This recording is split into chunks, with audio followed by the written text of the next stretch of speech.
बहुत समय पहले की बात है। 3 मॉन्क थे।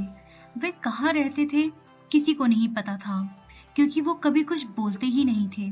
किसी ने भी उनको कभी कुछ बोलते हुए नहीं सुना था।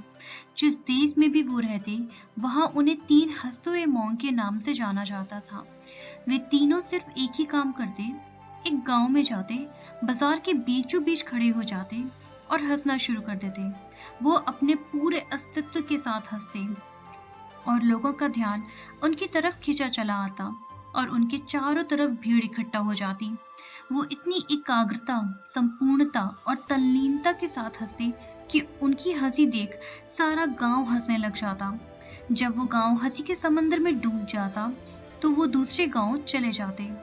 वो ना तो कोई उपदेश देते, ना ही कुछ बोलते और ना ही किसी प्रकार की कोई शिक्षा दिया करते थे।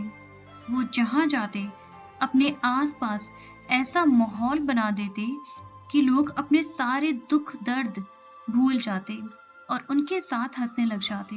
धीरे धीरे उस देश के लोग उन तीनों मॉन्क से बहुत प्यार करने लगे और उनका बहुत सम्मान करते। धीरे धीरे ये तीनों मॉन्क बहुत ही फेमस हो गए, 3 लॉफिंग मॉन्क के नाम से। उस देश के लोग उन तीनों मॉन्क को इतना प्यार, इतना सम्मान करते थे जितना उन्होंने कभी किसी का नहीं किया था। इससे पहले और उनके बाद भी कभी किसी ने इस तरीके से प्रचार नहीं किया था कि जीवन केवल एक हंसी होना चाहिए और कुछ भी नहीं। वो विशेष रूप से किसी पर नहीं हंसते थे। वो इस प्रकार से हंसते थे मानो उन्होंने ब्रह्मांड के रहस्य को समझ लिया हो। इसी कारण बिना एक शब्द बोले उन्होंने उस देश में इतना आनंद फैलाया जितना कि कभी पहले किसी ने महसूस नहीं किया था। लोग उनका नाम पूछते तो वो बस हंसते थे। इस प्रकार उनका नाम बन गया था 3 हंसते हुए भिक्षु, यानी कि 3 लॉफिंग मॉन्क। पूरे देश में घूम घूम कर लोगों को हंसाते हुए समय के साथ वो तीनों ही बूढ़े हो गए और एक रात जब वह एक गांव में ठहरे हुए थे तो उनमें से एक भिक्षु की मौत हो गई। पूरा गांव स्तब्ध रह गया और सोचने लगा कि उन तीनों में से एक की मृत्यु हो गई तो बाकी के दोनों भिक्षु जरूर रोएंगे और कुछ बोलेंगे। ये देखने लायक होगा, क्योंकि किसी ने भी उन तीनों में से किसी को भी कभी रोते हुए नहीं देखा था। जब सुबह हुई तो पूरा गांव इकट्ठा हुआ, पर दोनों भिक्षु तीसरे की लाश के पास खड़े होकर जोर जोर से हंसने लगे। ऐसी हंसी जैसी उन्होंने आज से पहले कभी नहीं हंसी थी।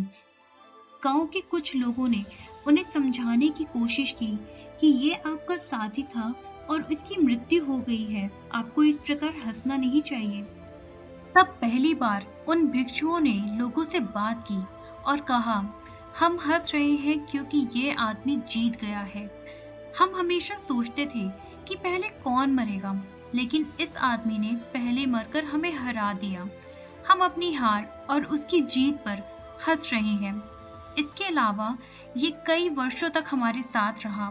हम एक साथ हंसे और हमने एक दूसरे की उपस्थिति का आनंद लिया। उसे अंतिम विदा देने का इससे बेहतर तरीका और क्या हो सकता है। हम केवल हंस सकते हैं, लेकिन पूरा गांव उदास था।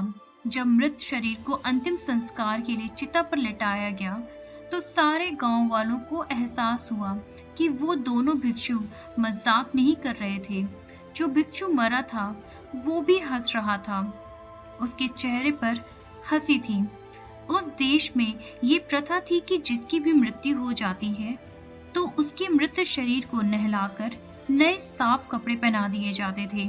लेकिन मरने से पहले उस भिक्षु ने अपने साथियों से अपने कपड़े ना बदलने के लिए कहा था। उस भिक्षु ने कहा था कि मुझे स्नान नहीं कराना, क्योंकि मैं कभी अशुद्ध हुआ ही नहीं।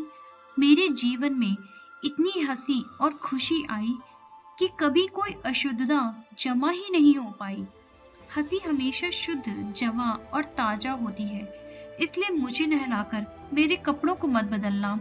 जब उस भिक्षु के शरीर को आग लगाई गई तो गांव वालों को पता चला कि मरने से पहले उस मॉन्क ने अपने कपड़ों में कुछ पटाखों को छुपा रखा था, जो आग लगने के बाद फटकर आसमान में रंग बिरंगे कलरों के रूप में फैल गए और यह देखकर पूरा गांव एक बार फिर जोर जोर से हंसने लगा।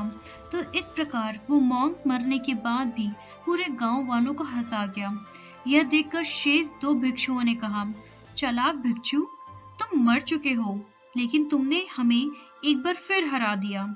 तुम्हारे द्वारा गांव वालों के चेहरे पर ये हंसी आखिरी हंसी थी।